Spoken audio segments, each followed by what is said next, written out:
OutKick 360 is back for a big week. Alongside Chad Withrow and Paul Kuharski, I'm Jonathan Hutton, Lance Lee, Jacob Swanson, David Reed, Becca Risley, Sleepy Danny, the whole cast and crew the family here making the show happen for us. Glad you're with us. If you're watching on YouTube, we hope you'll subscribe.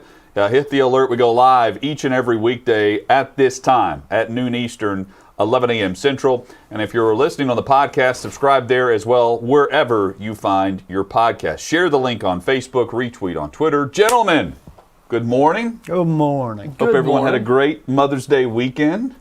Mother's Day weekend can be a real struggle at times. And I'm sure moms out there that are watching this are laughing at me thinking, try being us every day of our life and talk about the struggle. But when you have two kids, I'm going to round up with my kids. I have a 6-year-old and a 2-year-old. And you have two kids, one of which has a lot of opinions on what she should get her mom for Mother's Day. And then I allow that child to also pick out the gift from her little sister to her mom. And trying to steer that child into the right areas of target to get something that my wife would actually enjoy receiving is quite the struggle. And here's the other thing they don't tell you when you have a young family. And I think there's a lot of dads out there that understand. When you have a mother that's alive, and God bless that my mom is still here with us and alive. But when you have a mother that's alive, and you're also married to a mother of 2 children, you're having to provide on both ends of the Mother's Day weekend, right? You need to make sure that you get not 1, not 2, but at least 3 gifts and events for the mom in From your the life. kids? So starting Sunday morning, this consisted of me waking up at 6 a.m. to go get donuts to provide breakfast in bed that my 2 daughters walked in on Mother's Day to my wife for breakfast in bed. This was going to church yesterday. It was then going to a big family brunch that I set up as the youngest in the family. I oftentimes the most organized of the 5 kids. So I set the family brunch up for my mom. Meanwhile, my father just sits back and does nothing the whole time, which I get because when I'm 76 years old, his mother's like my deceased. dad, well done, Tom. I'm not going to do anything either. Like it's not. I can kind of see it. My dad didn't have to say the words, but the expression on his face was, "Well, she's not my mother." Talking about his wife. That's on you kids. You're now older. Some of us getting older. You make money. You provide the Mother's Day. It's not on me anymore. But when you're the young dad and you got the young family, you're still providing for that mom in your life and your actual mom. Look, this is a long way for me to complain about something pretty menial that moms out there face a much tougher steep hill climb. But I feel like there's got to be some dads out there that this resonates with when you experience this. Yeah, and and I'm not one of these dads that it resonates with, but I think this is a foolish play by you. You should shut up. Well, no, this is Chad. It's not a foolish. I'm not saying that I am mad about the day. Like it turned out to be great. I crushed it. Yeah, but across all areas of the family. But now you're playing victim. I feel good about it. What Chad is saying I'm not playing crush victim. it and shut up. I'm just stating that this is what goes on.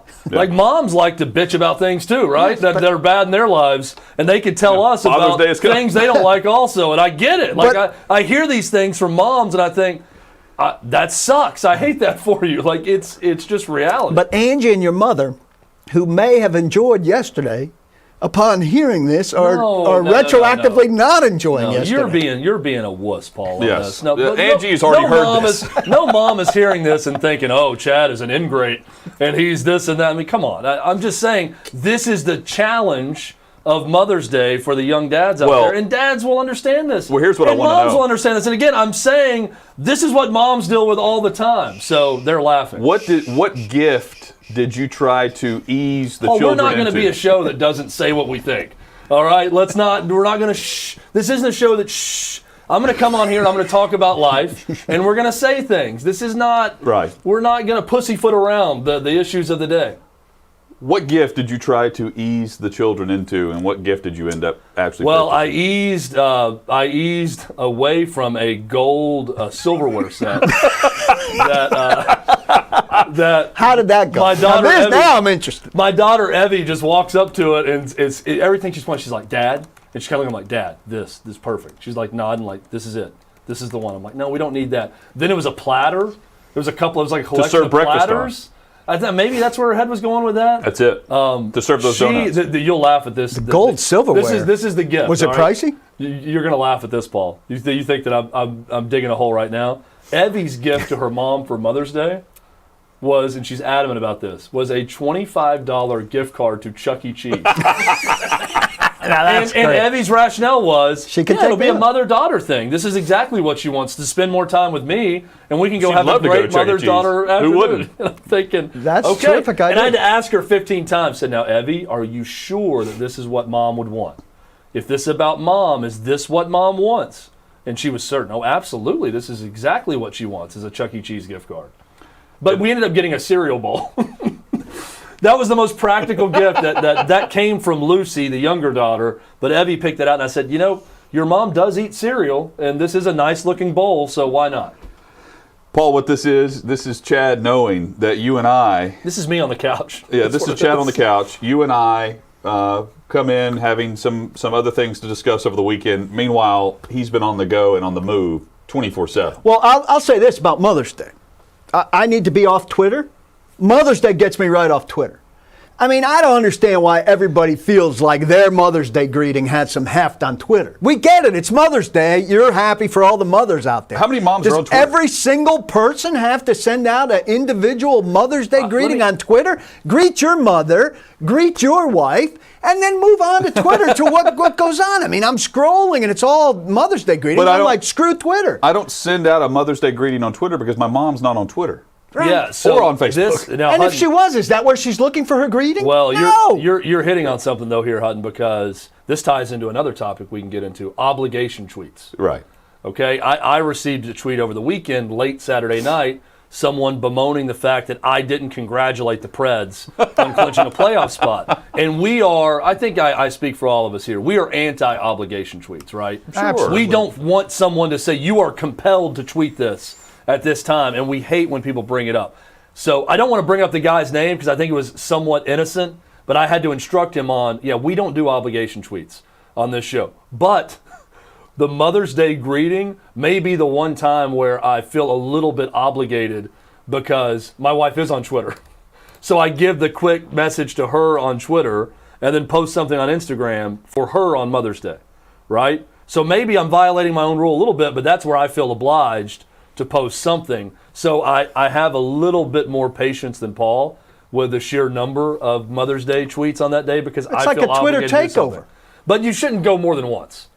Like you said, it needs to be one message. It doesn't need to be a follow-up. And then to all the other mothers and To the dead mothers, to the Yeah. living mothers, to the mothers from all our favorite the single TV shows. mothers, the single working To mothers, the all of working moms, the stay-at-home No, moms. I'll give credit. Like the Braves came up with something cute. They put out the lineup card and they said to, batting first, Eugenia's son. Batting second, Adele's son. Yeah, that's like a cute twist. Yeah. All right, I can handle that. But enough. Let me know when you get that picture I sent you, Jacob. All right, put this up. I just want to say I think I killed it for a Mother's Day gift, though I gave this very early. One shot and done. My wife has been in a lot of back pain, so this was a cheer you up /Easter /Mother's Day gift. This is this guy here. If you're listening, Finley, my dog, who's pictured here. Emily Proud, who is on TV in town at Channel 2. Her sister does these, and I had this painting commissioned of Finley. And now Teresa, who sits with Finley all day, could either choose to look at actual Finley or could look at this painting of Finley, which was a huge hit. It's a very nice artistic rendering of Finley, I will say. And since we're giving shout-outs to Sammy Bees in Lebanon for hosting our Mother's Day brunch, and the owner there who came up and spoke to me and is a huge OutKick 360 fan. Sweet. Saw my name on the reservation and wanted to come up and say hello and loves us. So, Paul, what's our rule on people who love us? We love people who love us. Katie Proud is Universal the name. rule. Universal rule. Reach out to me If you if love want us, a we portrait. love you. Yes. All right, that's it for Mother's Day talk. Is it? Oh, I'm sorry, know. we didn't get to you. Yeah. What did you do for Mother's Day, Hutton? We did something with my family on Saturday and Claire's family yesterday, and that was it. We had delicious meals both times. See, I picture On the farm? Claire's mother. Did you go to the farm? No, we went to my sister's house, Okay.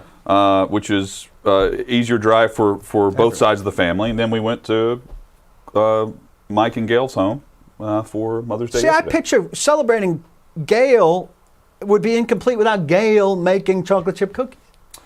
Yeah. Now that you mention it, she'll probably make some for us tomorrow. Yeah. But You've guilted her into doing it now. Every time Gail. she hears it, she makes them. Gail's a champion cookie maker.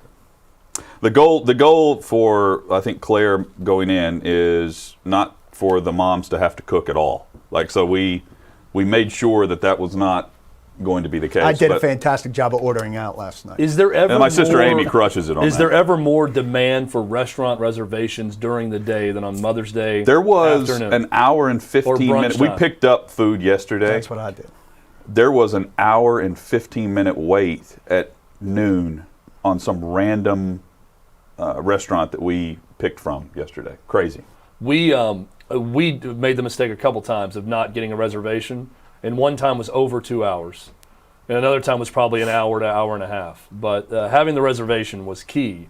But I kept trying to think about, is there another holiday or day where there's more demand for restaurant space? Maybe Easter. During the day. If you work at a restaurant like that's going to be generally busy anyway, do you welcome a holiday like Mother's Day because you're going to make a killing in tips and Yes. et cetera? Right? You want it. Well, and you want to work Sundays. Sundays you crush it every Sunday afternoon. Yeah. Friday night, Sunday I would think afternoon. that's a welcome relief for people in the service industry to have a Especially huge after crowd on the a Sunday last- afternoon. Especially after the last I year. watched a lot of Braves baseball this weekend. That Not was the one Orioles. big comeback Watch win. and then last night they played really well. How do you pronounce this guy's name that started for them yesterday? Anoa. Huascar Ynoa, yeah, who's been slugging the heck out of the ball also. So they get 2 of 3, and the headline probably around 8 p.m. on Saturday was going to be Braves on a slide, and they have Acuna, who is hit by a pitch on his ring finger and his left pinky, and has to leave the game, and plays the next day, steals a base, scores a run. The guy's an alpha. Let me give a message to Major League Baseball and everyone who plays against Acuna. Stop hitting him. I mean, this guy gets hit more than anyone. He's not crowding the plate. I don't think that was intentional. He's not doing it. Well, the guy. Well, then he missed way inside twice. Same at bat, almost hit him in the neck, and then a pitch later, or maybe 2 pitches later, hits him in the pinky. But this guy is a sensational superstar for this league. And he actually has a personality that can market all of Major League Baseball. Stop trying to injure him. This is more of a Marlins issue than any other team with the beanball war that we saw. It wasn't even a war. It was them just hitting him because he was hitting home runs off of them. But stop it with that. And this dude is tough. I mean, that looked like something that was going to sideline him for a time because I don't know how he makes a fist. When you get in real time, it sounded like the ball hit the bat and it was off the end of the bat. That's how hard it hit his bones in his hand. So you were down to last strike on Saturday, got a home run to throw it into extras, then fell behind, then came back and won? Down 3 in the 12th, and then scored 4 in the bottom of the 12th. It was an amazing game. 3-1, bottom of the ninth, Panda, Pablo Sandoval, 2 strikes. How hits overweight a bomb. is he? What? What's he, about 40 over? A standard 30, 40. I mean, he's not gone up or down. Like I don't look at him. He's not fatter than 30. He was before. Yeah. He's definitely not losing weight. He's not getting in better shape. But he's also not getting in worse shape. That this guy is in the National League. That's the amazing thing. A guy like that is built for a DH spot. He's a pinch hitter and a clutch one for the Braves for the most part. But they tie it in the ninth. The Phillies, I think, the Phillies in the 11th score a run. The Braves match with a run. Then they have bases loaded, 1 out, and can't close it out. Braves have been horrendous in extra innings all year, so they can't score the game-winning run then. Then the top of the 12th, the Phillies score 3, and I think it's over at that point. But whoever scored 3, real quick, scored 3 with bases loaded, force out at home, and the pitcher on a grounder back to him has a wild throw to home. And then doesn't cover the plate, so 2 runs score. He's pouting. He's mad at himself, so he kind of little leagueish. Dejected. That's how the top doesn't of the cover, 12th and the went. guy rounds second and comes all the way in and scores. So that's how they get 2 of those runs, which was pathetic. But I will say, with the new rules, with the runner at second, you have a chance. It's great. The guys calling the game on FS1 is like, look, I know the Braves are disappointed. They're down 3 runs, but he said, you got a guy on second starting the inning. It was 3-1 at that point on Austin Riley. He said, get a ball here, and the tying runs the plate with no outs. He said, you can't be that down about it. And then they scored all 4 runs with no outs. Braves loaded the bases, and then it was a double by Contreras. Scored 3 runs. Dansby Swanson scores from first. They tie it there. Then the next batter gets a base hit. Ball game. Yanks had a similar, not nearly as dramatic, but Scherzer killed them. They were down 2-1. Tie it in the 9th, fall behind in the 10th, tie it in the 10th, fall behind in the 11th, win it in the 11th against a 5-man infield on an infield hit. They win it on a light ground ball that third baseman tries to barehand and fumbles. That's called the infield hit. So similar thing in terms of falling behind and going tying it in the extras and then winning it. But I've got an interesting baseball thing here that Lindsay Adler, who's my absolute favorite writer in the country right now. We need to get her on this show. You talk about her so much. She wrote, and this is terrific, they deadened the baseball, right? They deadened the baseball thinking this is going to help because it's all home runs and strikeouts. And what's happening is the launch angles and everything are the same, and balls that would have been home runs are now warning track outs. So they've fixed nothing. They've made an advantage pitcher even more, and they've taken away some home runs that were at least exciting home runs. And so they've made what was bad, home runs or strikeouts, now home run, strikeouts or deep fly balls. and taking away some of the home runs. So they don't even think through the permutations of these adjustments they're making to the one variable that they can change, which is the baseball. It is so confusing to me how the standard baseball advocate can sit there and gripe about rules changes to the record book and then just simply stand back and let them mess with the baseballs year in and year out. That is weird. And just take it for they're trying to even out the playing field here.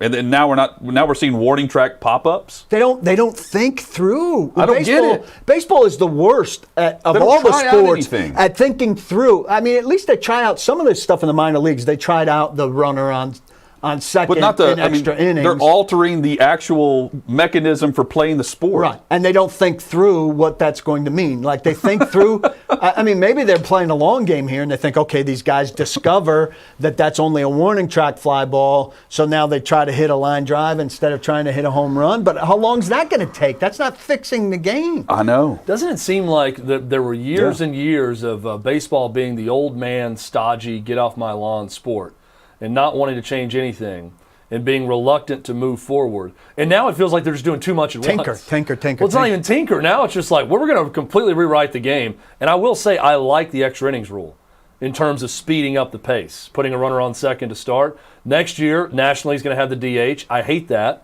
mainly because I'm not a huge advocate for pitchers who can't hit, which is a problem, unless you're Huascar and Noah of the Braves, who can hit, which is great to see. Or Ohtani. I just like the difference. Or Ohtani.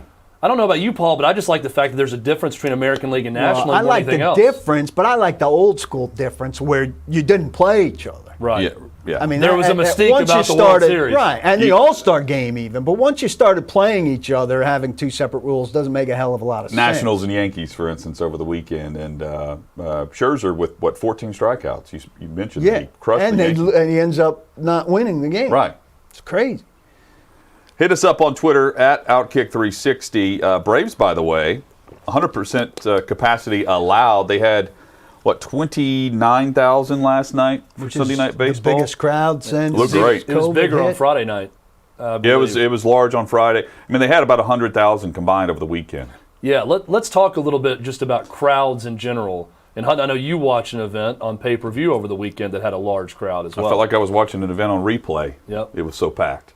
Well, that's coming up, and we also take your reaction to the weekend on Twitter at OutKick360. You can jump in on the chats as well. Stay tuned. A lot more coming across the OutKick Network.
Hey, what's up, everybody? Really excited to finally have some in-person OutKick VIP events. We're at 6th and Peabody, Old Smoky, Yeehaw Brewery.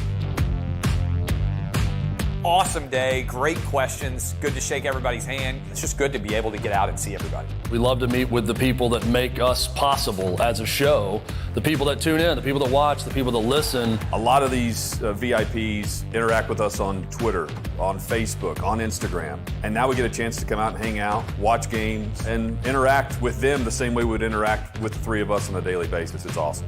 If you're at a VIP event, you're going to hear more about the inside jokes, stuff that goes on behind the scenes. You can ask us anything. We want to be with listeners and viewers as much as possible, so we're thrilled. Looking forward to doing a lot more of these VIP events as we continue to grow. It's an incredible experience. I would advise everyone out there, if you're a fan of OutKick or OutKick 360, to sign up and be a VIP.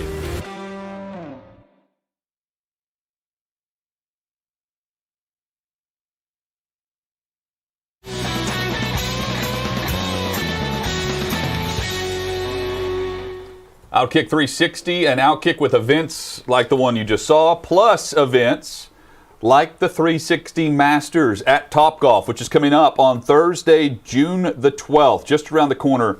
2 bays remain open. You go to OutKick 360 on Twitter. At the top, we have a link tree pinned to the top of our account. You click that. You can click all the way through to purchase your bay through Eventbrite. You can also go to eventbrite.com and just search out OutKick 360. And it'll take you to the page if you're interested in joining us, where we're raising money for the Leukemia and Lymphoma Society across the United States. Looking forward to that. Always a big night. And again, 2 bays remain until we are sold out for the night.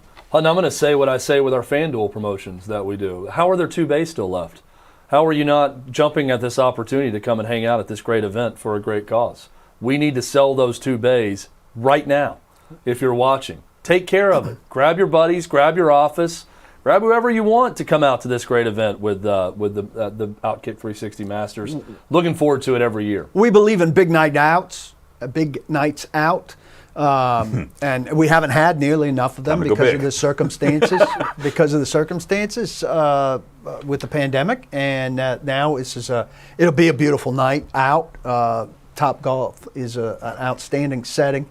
There's outstanding food. And you'll see a lot of people that you hear us talk about. And the details of the tournament and everything involved, prizes, what it's like, how many bays, all that's available online. We won't get into the full details of everything here. You just simply search it out on Eventbrite for more details if you're interested. I will say, though, that you get a bay, it's for 6 people.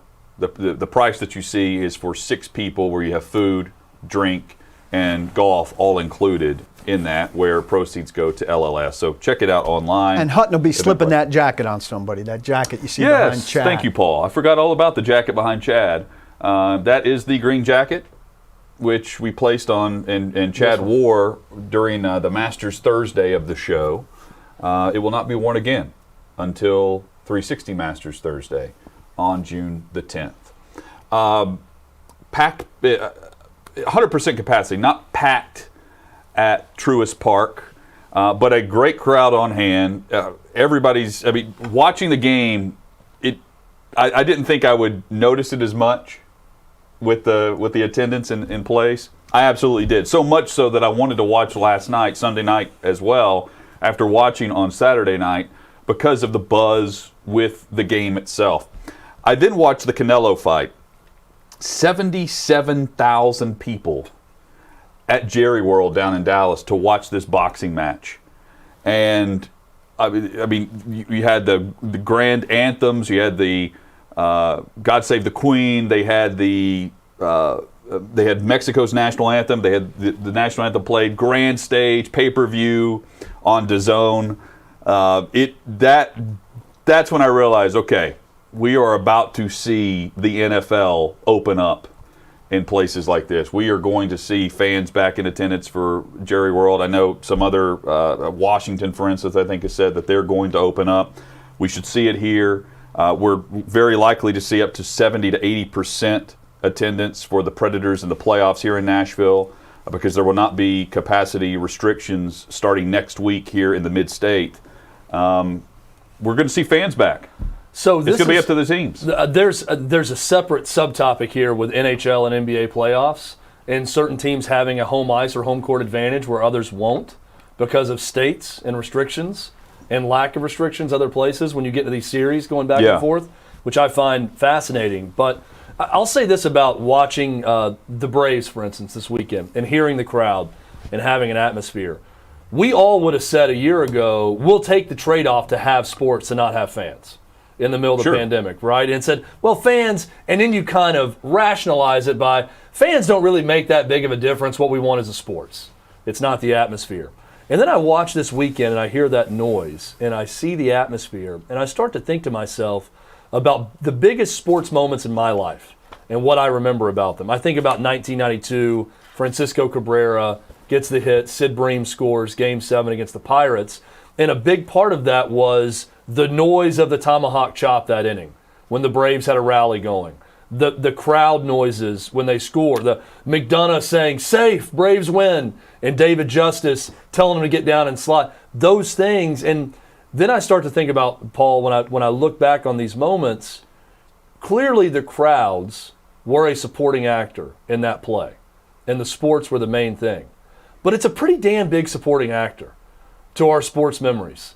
And now seeing crowds come back, we love the sports when we just had them because we could have them and we would take that trade-off. But now that they're back, I'm yearning for more because I realize what I missed when they weren't there. I was 10 or 11 for Miracle on Ice, and no better crowd moment than flag waving people, and that was a small arena, right, but also spilled over into the whole town. And I've had the privilege of being in that town. My sister and brother-in-law owned a house there for maybe 10 years later, years after that, but I visited. I totally agree with the idea, like, once the choice was games or no games, we took what we had, and, I didn't need the piped-in crowd noise. I didn't like it. And I was content with the games. But only now that it's coming back, you realize how much you miss that element of it. And it doesn't need to be everything. I mean, this gradual easing in, the 10,000 people that were at Yankee Stadium with the trash cans and the venom for the Astros was a clear indication of it. But now that we're going to get back to something like we saw with the Braves and what we're going to see gradually around the country with full capacity, I think we're not just going to have the sense of it, we're going to have a big sense of it because people are so ready, and anything that gives a hint of a playoff atmosphere or the venom, stored up venom for something like Yankees Astros is going to be over the top because people have been waiting and it's corks popped.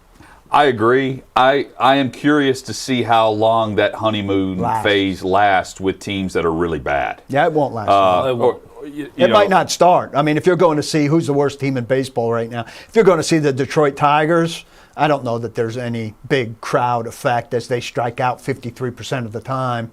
What's the effect at Comerica Park? I don't think there's much. I don't know if it's much of an effect. In I think NHL and NBA playoffs, there's going to be an effect for certain teams and not others. But just as much as the vibe, the atmosphere of it, and having that back. And there's no remedy for a terrible baseball team as you get into June, July, you get August. outside. I mean, it's fun to be outside eating popcorn. It's not going to be an explosion of people going to watch the Tigers that you reference because of that. So that's not going to happen. Well, there's no one that gets anyone to Marlins games, regardless, even if they haven't been in a while. So but if that's going to be a problem. Sometimes, the discussion was, well, you'd rather stay at home because the best seat in the house is at home.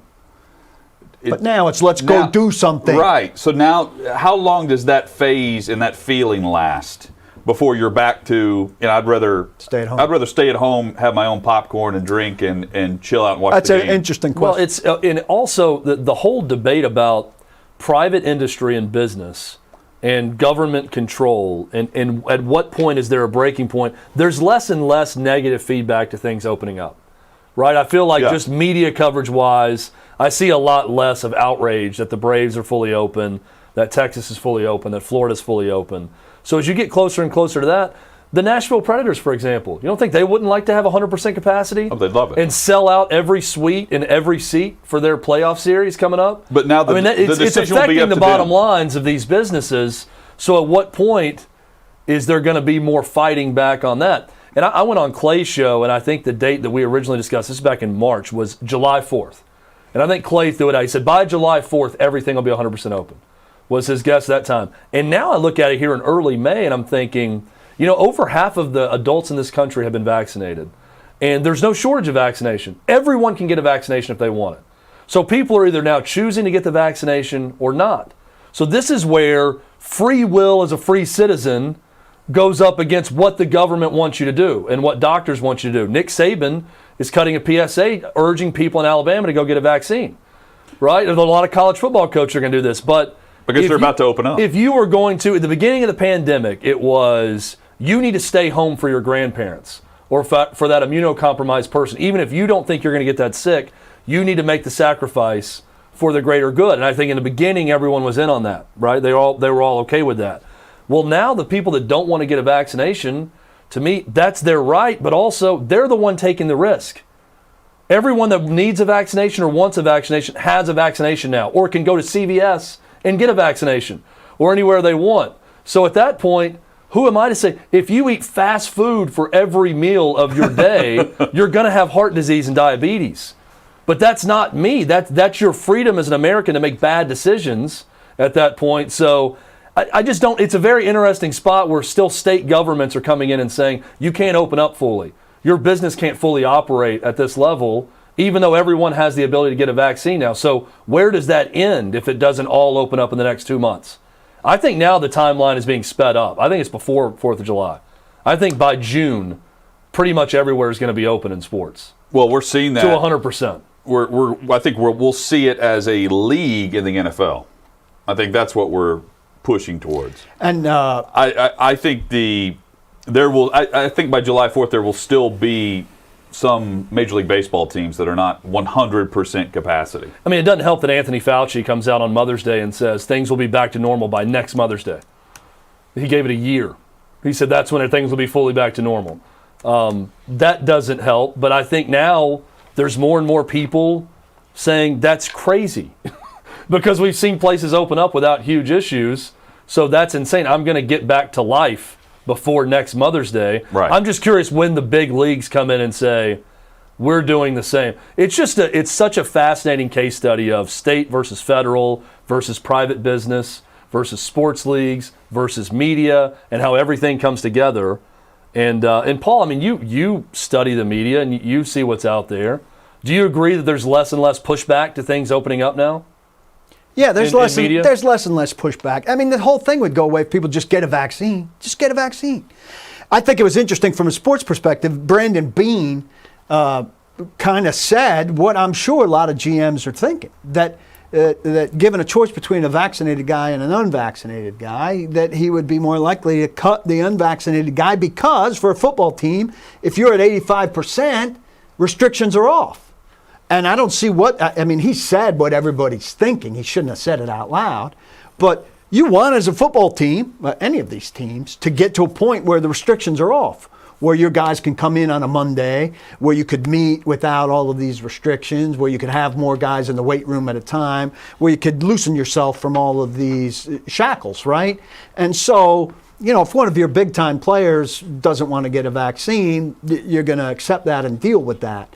But if you're talking about Hutton, player 45 versus player 46, you're going to take player 46 if it gets you to the 85% because you want your team to be living a normal football life where things are a lot easier for your team than it is without. And if you're a football player trying to make a football team, it's going to benefit you to get a vaccine. Yeah, and I doubt that we get to a point where Brandon Beane's going to have to make that decision on player number 46. You're going to have to make that decision on your star quarterback who decides not to do it and says it publicly. But not. What does Brandon Beane do then? Yeah, then nothing.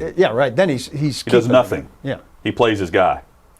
But why the 85% number? That's what the league. That's what the league has set to reduce restrictions within the football portion of the building. Enough of a herd number for them. I don't know if that's it's just all of it's odd to me. Just like different percentages of different it's all, everyone sets their own parameters. Well, it's based on the number of people within within the facility too. Like, a baseball clubhouse is a bit different than a football. They've got a locker number room. 2. Baseball's got a number 2. I'm saying based on the information they're getting back for people that are around them within a facility.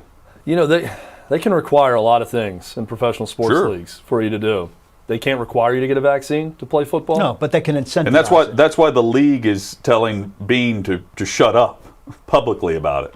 I mean, they called and said, shut up. And there are companies who have incentivized. I know guys whose companies have offered $100 or $250 for people to get a vaccine because they want their numbers up at their place of business, much for a similar reason. Like you can reduce what you have to ask your people to do at the office, at the warehouse, at wherever. I would also imagine that for the one story that I haven't heard asked about over the weekend, and I, honestly, maybe it's available and I haven't looked it up. That's totally possible. Do the Phillies enjoy the stadium experience in Atlanta? My guess would be yes. I would think. As a player going to a place where you have the ability to be 100%, stepping into Truist Park on Friday where the crowd was larger than what we saw last night, I'm imagining as a player you're juiced for that. I think energy is energy, right? Yeah. Even if it's against Yeah. you feel it, and it's part of the game. And when it's not there, it's harder to. I'm not making an excuse. I'm the Manufacturer. first guy that says the paycheck energizes you, and you have to do your job and all of that. But that's part of the experience, and I think they feel probably a lot like we do. Like, hey, we went about our business and everything, but and I think I saw some Yankees saying that, like, we didn't realize how much we missed it until we're getting some of it back. But I think it probably improves the quality of some of these games, that guys are juiced on both sides, whether they're for you or against you. And I know Dansby Swanson, the Braves, said that too, even at limited capacity, that we realized how much we missed it. We didn't know it until they came back and saw some of that. I think the real issue is going to become once you get in these playoff series and there are different restrictions in different cities, and you're going to have, talking about the energy, the Phillies like it in a regular season series to have crowd, even if they go back and they don't have 100% capacity at their park. They're fine with it. Are you okay with it if you're the Dallas Mavericks and you get a packed house, and then let's say you're the Portland Trail Blazers, and you have 3,000 people in your building, and you're going on the road? Utah is an example. Utah. It's going to be packed. And then they're going to come back home to no one.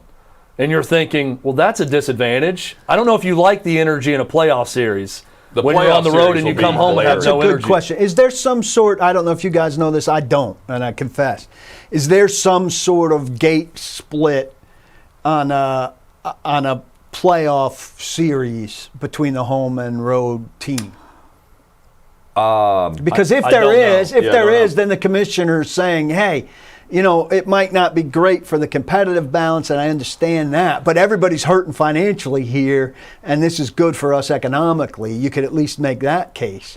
But if Portland's only getting 3,000 fans worth of money and Utah's getting 17,000 fans worth of money, and there is no revenue sharing, I wonder if they're not going to try to install some kind of revenue sharing there to balance things out. I mean, I think if there's no revenue sharing now, I don't think it's going to be installed. I think you're just SOL if you just happen to own a team in Portland, Oregon right now. Well, then it's really disparate, right? Yeah. You get the home court advantage and you get the financial financial advantage, and it's every man for himself in terms of what your local situation is.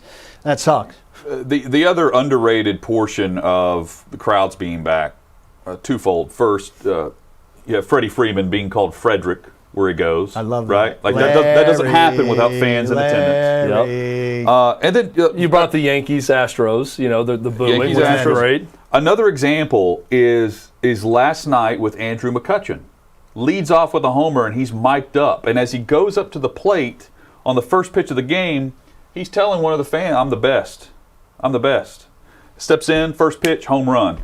Rounds the bases. Comes back mic'd up. And he's like, how's that for a Mother's Day? Happy Mother's Day. He's talking to the fans watching but he's talking trash to the Braves fans. I mean, that is energy within the game that, yeah, you're paid to manufacture your own hype, but that's part of the game that you didn't have. Baseball that I didn't know I needs missed that. so much. Baseball needs Right? that. I think it was another great example of this. I think it was Kinsler for Philadelphia. In one of the extra innings, he got a strikeout to get out of the inning, and he is cussing up a storm at fans on the way off the field. You can tell he puts his glove over because one time he got the camera right in front of him, and he's interacting and going crazy after he gets a strikeout to get out of the bases loaded jam. And that's another part of it that I think it's going to be even more amped up because now they're interacting with fans for the first time in over a year. I love it. So this is the one thing. I'm not a college baseball guy, but one thing that is interesting about college baseball is those dudes go at it with fans in these series, and they go at it with the opposition. Every single hit is a huge celebration, and they're talking to the other dugout and yelling back and forth. A lot of trash talk, and I think you're going to see more of that now. I don't know if it's more. I don't know if it's amped up. I just didn't notice it. It's back. You know, it's just part. Now it's back, and it's amped up. I think it's going to be amped up, though. I'm seeing more of at least a small sample size. Yeah. But watching that whole Braves-Phillies series and seeing some of it, I think we're going to see the trash talk amongst fans and players notched up. And I will say about baseball, and I think we all agree, there's a lot of bad stuff going on in baseball. But we're just talking about a weekend's worth of baseball. 2 games in particular, 3 games, these 2 Braves games and this one Yankees game. Despite itself, there's still some good stuff going on, despite itself. I think the Braves, Paul's going to hate this stance, but I think the Braves have become a very important franchise for Major League Baseball. I think they are too. They're young. Well, it's not just and that. got a lot of juice. They are a regional team. They are the Southeast team. There are tons of Braves fans in where we are in Nashville, all over the Southeast. And I'll say that about the Yankees. It's good when the Yankees are good because people love to hate the Yankees. I think Yankees, Red Sox being good for baseball. I think the Chicago Cubs being good for baseball. Anytime you have those teams that are sort of the hub for a region, when they're good and they're hated by other teams, I think it's a good thing. I think the Braves are becoming that. And because they're young nucleus that I talked about with Acuna, I think that makes it where it's even more important. They're a good team. I don't disagree with that. And for me, it's fine as long as the Braves do what they do in the end. And we know they will. They'll lose in 4 to the Dodgers in the playoffs. They'll choke. Or 7. In some way, shape. Or they lose in 7 to the eventual World Series champion after blowing a 3-1 series lead. This time they'll lose in 4. But in the ALCS, not in the first round, but okay. Yeah. The NCAA also doing exactly what we expect them to do, which is be late to the party. That's next on OutKick 360.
Alongside Chad Withrow and Paul Koharski, I'm Jonathan Hutton. And look, we've already paired the Green Bay Packers with the Denver Broncos if Aaron Rodgers gets traded. The Broncos are an obvious team with a quarterback need outside of the conference that Green Bay plays in, and with the draft capital make it happen. Have a pretty good roster also outside of quarterback. That too. Got some weapons, got a defense. NFL Network's now officially putting Denver in the mix with a report from James Palmer of the network who says that Rodgers could end up with the Broncos if they can find a way to get a deal done, which is saying the Broncos are calling Green Bay, trying to get a deal done for Aaron Rodgers. A storyline to monitor this week. We started last week with the reaction of Rodgers wanting to be traded or wanting to just to be out of Green Bay, and Green Bay calling his bluff, and now we start this week with a team that is at least reportedly making calls to the Packers about getting the future Hall of Fame. And I immediately start thinking about the twice-a-year Mahomes-Rodgers showdown in that division, Sure. if that's the case. That said, though, there has been, in the week plus that we've been talking about this, more voices out there. And again, we talked about this last week, who to trust and how much weight to give them and all of that. More indications and more people saying they won't be surprised if there's some kind of détente and Rodgers, in fact, winds up back. And I still think that's ultimately what's going to end up happening. But there's a long way to go here. And there needs to be some major peace treaty work done, no doubt, if that's what's to happen. Well, in some of these trades... Everybody's throwing a quarterback in these trades, which you brought up first. Mentioned last week. Bill Barnwell did a great disservice. Like, if you put together a Titans trade, and the Titans aren't doing this, but Tannehill wouldn't be in the trade because the whole reason this thing exists is because of Jordan Love. Right. So they're not looking for a quarterback in the return. They've got the quarterback. They need a backup quarterback in return. Yeah, they don't need a starter because right now the only two on the roster are Rodgers and Love. But beyond that, I'm seeing let me ask this question, and we haven't talked about this facet of it that I was thinking about over the weekend. Is there a better place in terms of league interest or what's best for the league than Green Bay for Aaron Rodgers to be in now with all of this? No. To me, just coming back to a great team that was 13-3, where he won the MVP, that's best for the league. Being on the Green Bay Packers is best. And the intrigue of him being angry with the entire organization for another year. And what happens next with Jordan Love? I cannot think of a destination that would be better for the NFL and the storyline than Green Bay for Aaron Rodgers to return. If you put him on the Raiders, it would be a hell of an intriguing story, but not as good as Green Bay. It's going to be an intriguing story wherever he goes. Yeah. I mean, I get that, but I'm just saying, if you're lining all the possibilities up, I think going back to Green Bay is the most interesting storyline for Aaron Rodgers, for the Packers, for the league. Absolutely. And number two would be what, New England? I mean, just placing him on a team. Yeah, but they've made their move. New England and Dallas. Yeah. Those are other teams though that have made. Dallas just signed its guy long term. New England just drafted its guy. But I'm saying just pure league interest. Oh, sure. For the drama. It's New England. Yeah. It's probably it's New England next on the scale. But Green Bay's there because of the drama of who hates who, right? Yes. Every time something happens bad in a game, everyone's going to be reading every bit of Aaron Rodgers' body language as to how he's reacting to a coaching decision, to anything. And searching with binoculars and cameras to find Gutekunst in the box. Yeah, and we sort of had that this past year. I mean, they drafted Jordan Love in 2020, not this past April, and then he goes out and wins MVP after not talking to the media. Remember, he didn't talk to the media for 3 weeks after the draft, and then was very cryptic on his answers about Love. But real quick, on the other trade topics, I mean, I'm seeing 2 future first-rounders and a third for Rodgers, plus I'm thinking, that's what Seattle traded to the Jets for Jamal Adams. No, that's not enough. I want these trades to be more realistic. It starts with 3 first rounds. Jamal Adams cost that. Or it starts with. We're talking about Aaron Rodgers. You're talking about that's how I know where the leagues are coming from. It's not coming from the Packers. Yeah, if that's the rumor, Right? If that's the rumored haul, then the Packers aren't the ones leaking that information. Here's what I'm hearing on what it's going to take to get Rodgers. That's coming from someone else. Because the Packers are going to want more than that in return. It starts with 3 first-rounders. It starts with 2 first-rounders and a premium player at a non-quarterback position and more draft stuff, right? They have to be getting back an all-pro caliber player at another position of need for them. But that's why not Denver makes appealing, though, Denver makes a lot of sense for that cost. People think, man, that's a steep cost.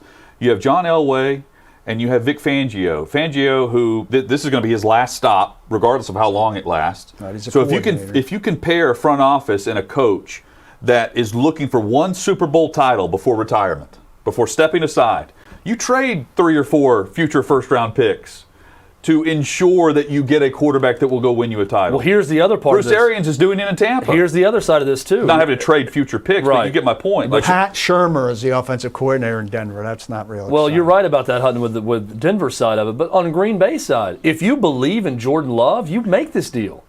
Sure. 3 first-round picks, Well, you made the deal or 2 when you first-round drafted picks, a premium player, and other draft picks. If you truly believed enough to trade up to draft this guy and piss off your franchise quarterback, then you should believe in him enough to make this move. Well, this makes a lot of sense for the Packers, but it flies in the face of common NFL thoughts because you're giving away one of the best 3 quarterbacks in the league right now. Well, but if you believe in Love as the future, you do it. My question last week was, are they obligated to make a deal for Aaron Rodgers?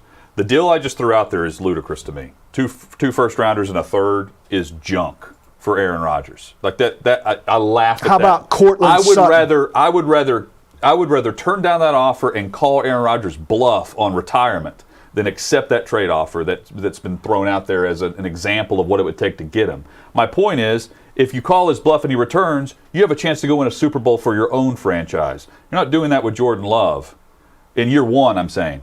But you're already making the decision that you're moving on to Jordan Love next year. So what's the price tag of letting go of a potential Super Bowl run now and knowing that you're going to go ahead and start the clock on your future franchise quarterback, which is Jordan Love? They told us that when they selected him. So what's the price? The price is still steep to me because I'm going to call Rodgers bluff and see if he'll play for my franchise because the price that's being floated out there is not nearly enough to give up a Super Bowl title. How about they're one win away from going. I'm looking at the guys I'd want from their team. Garrett Bowles, do you want a left tackle? Cortland Sutton or Jerry Jeudy? There was a lot of talk about them not doing enough at wide receiver. You get somebody like that for Jordan Love. He's been hurt, but Bradley Chubb is a quality pass these rusher. are all You're throwing these in with picks. 2 first-rounders? These are all good options, but that's with 2 first-round picks paired with that and other draft picks at a minimum. Right. I'm with Hutton. I'd rather have the 3 first-round picks. But again, I keep going back to the different messages coming from the Packers. They believe in Jordan Love enough to trade up and draft him in the first round and alienate their star quarterback. But yet you don't believe in Jordan Love in the future enough to make this move with a disgruntled quarterback who seems to now be a problem for you. Then just go ahead and do it and make the stance that we believe so much in what we're doing as the Packers. We're going to win multiple Super Bowls a few years from now. Just to play devil's let advocate, him go try to win a Super Bowl just to play devil's else. advocate, they played with the disgruntled quarterback last year and made it to the NFC title game. And they had the MVP because he was so disgruntled. I completely agree. This is why it was a bad plan from the beginning. Then why did they draft Jordan Love? You're never going to get an opportunity to evaluate him, and you're betting on your guy's downturn. Why are you betting against your guy? It's dumb. Instead of just admitting it was a mistake to trade up and draft Jordan Love, they're now admitting their mistake of not telling Aaron Rodgers about Jordan Love. But what I'm hinting at here is the mistake was not to draft someone to help Aaron Rodgers go win a Super Bowl, and instead on a team that was minuscule points away from beating Tampa Bay, should have beaten them.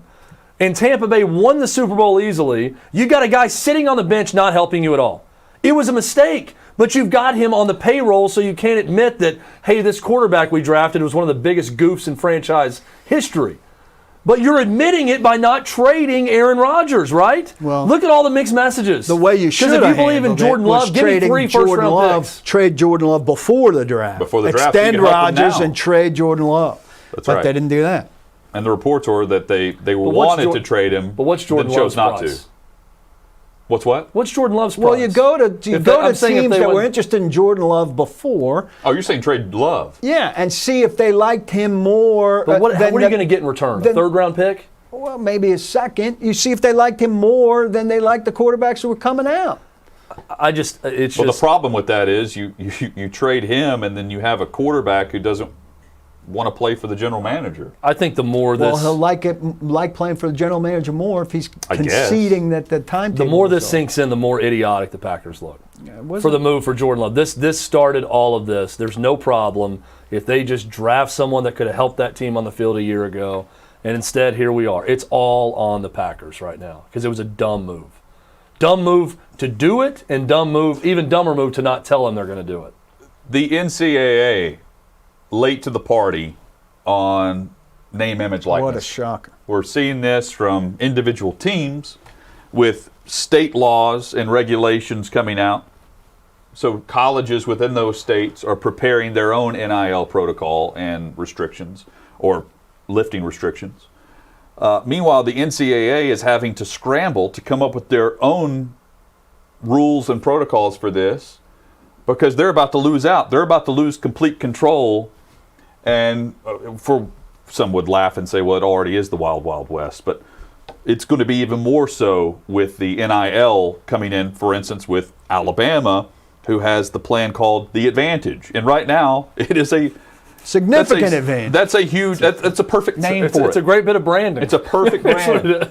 It's a huge advantage for a program that already has the advantage with Nick Saban at the helm. They have the advantage with the NIL and the name, image, likeness, and the ability for athletes, for collegiate athletes to make a profit off of their name, image, and likeness within the state of Alabama. Now the NCAA is coming out and saying, no, we're going to regroup and rethink these protocols and come up with our own set of standards. And I think that Georgia looks kind of dumb in this too, because while they've approved the name, image, likeness plan, the plan is getting crushed because 70% of the money goes to the university. So only 30% goes to the player. So then people are thinking, well, why would I want to go to Georgia if I'm going to get more of a bigger cut somewhere else? So their legislation there looks dumb for the student athlete. That's and dumb. Look, the NCAA wants to keep up the status quo.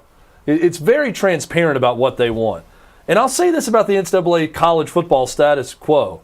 It's been pretty damn good for a number of years. We like college football because of the construct. The fans aren't the ones cheated in this. We like the product of the sport and the system the way it was.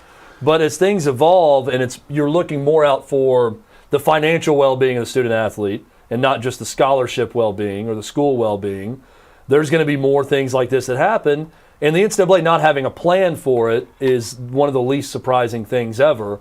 And now they're going to try to just cram some plan in by July so everyone's playing under the same set of rules, where the states haven't even all legislated how it's going to work. And you cannot go into a season where there's 6 SEC schools able to compensate players, businesses can, with name, image, likeness, and have 8 other ones that can't. Well, it just can't happen. NCAA has to mandate that you can't do anything until everybody can do something. The way the NFL said last year, if COVID protocols in your state keep you out of your facility, everybody has to be out of their facility. I mean, but are these schools going to listen to the NCAA? I mean, are we at a point where people can just be rogue and go maverick? It seems like the NCAA's power is down and down and down, where people just disregard what they say. Look at LSU in terms of not just the NCAA, but the FBI. And they're just like going about their business. But you have to mandate. And the SEC, never mind the NCAA, SEC has to mandate. Look, we understand you have a plan and it's legal in your state, but you can't have this advantage while 5, 6 other states in our conference can't do anything. It completely throws everything out of kilter, out of whack, and we have to have a level playing field for recruiting, period. Well, here's where I think it's going to get really tricky, and there's no way to legislate this if you're the NCAA. Twitter's got a tip function now on Twitter accounts. Oh. There's a tip jar. Oh, that's right, yeah. You can Venmo money or send money to people on Twitter you enjoy following. Well, so if you're an Ole Miss fan, we're at and you're really excited, yeah, Paul will take your tips. At Paul Kuharski. Bath Salt Bandit. Yes, Bath Salt Bandit and Pants That's Lee not his Twitter is handle. where you can send all of our tip money. But if you're an Ole Miss fan and you got a receiver who has a big game and you want to drop $500 in there, or you got more money, This is you the wanna drop $100 $5,000 handshake, but in digital. there, The digital $100 handshake. what's going to stop you? Well, what's stopping them now anyway? I mean, nothing, but it's still like it makes it so much more accessible. There's not even anything. Yeah, but this is something that anyone could have happen to them. If I am if I'm working for University A and I am a fan, and I want to go to Chad Withrow because he's the 5-star recruit, I just contact Tom Withrow and find out his Twitter account, which he just set up yesterday on behalf of the tips.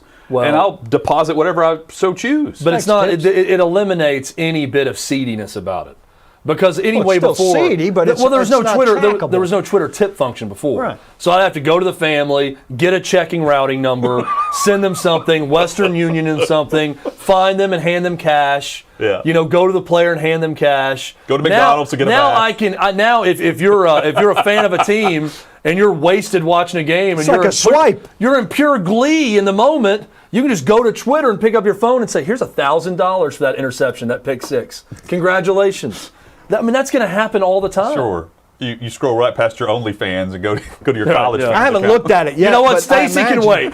Stacy can wait. I know that she needs $500 more for her to perform this act, but instead, I'm going to reward the act of that pick six from my favorite college football Priority. player and give them I don't some need that money. underwear. I'll take the jersey today. Right. Stacy- Bathwater can wait. Right. The warm bathwater can wait.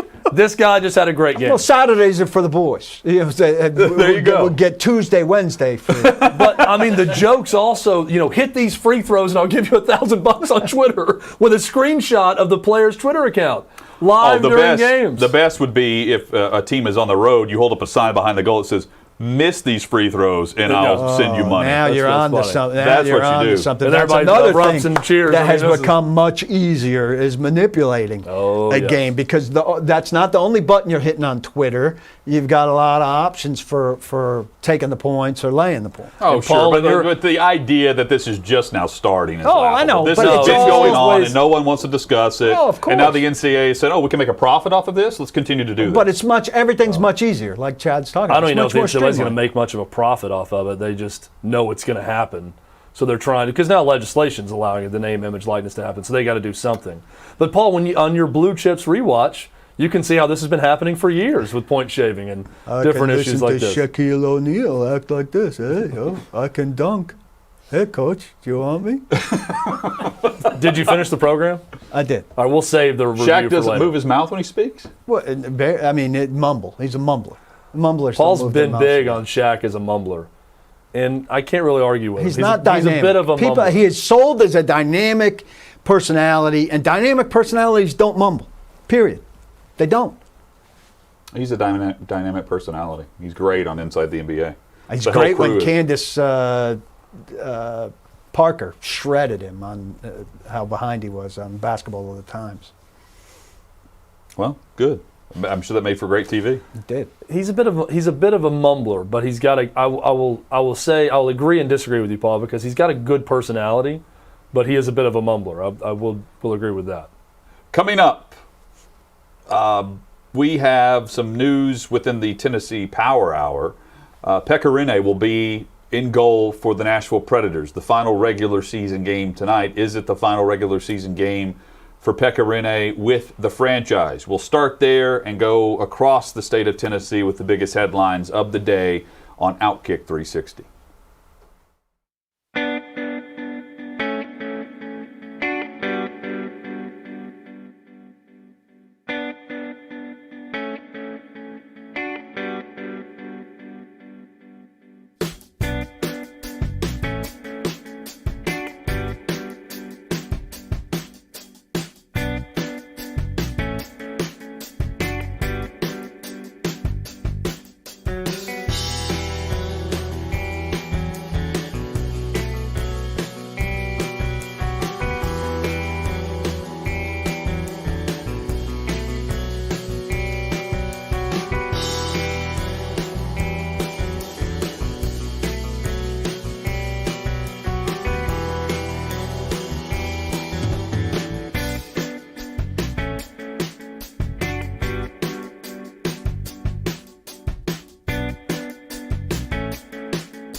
Preds to the playoffs. Tennessee Power Hour here on OutKick 360. Alongside Chad Withrow and Paul Koharski, I'm Jonathan Hutton, Lance Lee, Jacob Swanson, David Reed, Becca Risley, Sleepy Danny, making the show happen for us. Preds to the playoffs after the 3-1 win on Saturday night. They will play Carolina, who they are playing both Saturday and tonight in the regular season finale. Carolina they have wrapped up the Central Division, so we know that they will be the 1 seed, the Preds will be the 4, and because they didn't have the playoff seeding wrapped up Saturday, we didn't see Pekka Rinne in net. We saw UC Saros, as we should have. Tonight, it will be Pekka's game in net. We will see the Pred star in net for possibly the final time on home ice, but also in the regular season, as we don't know his future for sure. The uncertain future as his contract expires. Will he retire? Will he sign somewhere else? Will the Predators bring him back to be a backup officially? One thing we know, he is the most important Preds player to put on that Preds uniform. I think we can safely say that. The success that they boast, and rightfully so, with the 14 playoff appearances, the 7 straight years, tied for the second most postseason appearances among NHL clubs since 2004. That's all due to the great play of Pekka Rinne in net for this franchise. And tonight, will it be the final appearance? Don't know. They haven't officially announced that. Pekka hasn't said anything about that. But if it is, I know at least locally how he'll be remembered, and that is legendary status for the organization. I don't see any way that he's back. I'm trying to logically find a way. But he said he wanted to retire as a Pred. He's voiced that before. I just don't see him re-signing as a backup for a couple of years. There's reports out that maybe he's interested in going back to Finland and playing for his home team there in a professional league if he feels like he's got a couple of years left and just retiring from the NHL. But either way, Hutton, I agree with you. He is the Pred. He's top Pred for this franchise in its history. And my only regret is that it's not 100% capacity tonight at Bridgestone Arena, because it would be a packed house and a huge standing ovation for him before the game, when he's announced, after the game, when he skates off the ice for the final time.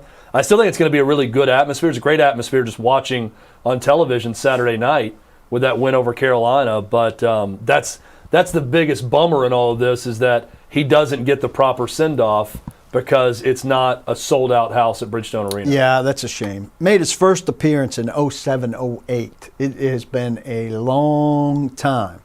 And he was 26 whenever that happened. It's not like he started when he was 20. He didn't start full-time until he was 26, and he's put up the stats he has. This .917 save percentage, 18th all-time in the NHL, which is a very impressive number, 10th among active players. I'm with you, Chad. It's just hard to imagine that he would want to be back for the role that they could offer him. And they shouldn't want him back in that role, frankly. It would be purely a sentimental thing. They've got young people that need to develop. It's a young man's job, I think. You know, unless Saros goes down with an injury, it's a very small role for this team moving forward. And Saros needs to play the way that Pekka Rinne needed to play during a lot of those years, most all of the time. And then you're going to want the backup, I would think, to be a young developmental guy, who earns some stripes. Not a veteran guy who old guy who's. It seems like that's accepting something really minor, and it would be kind of sad to watch that. I don't know why either side would want that. So he was making, or has made, $5 million this year for very limited play. He's not worth $5 million to come back on as the backup role next year. The question is, would he want that? Would the Preds want him at a reduced salary? Probably.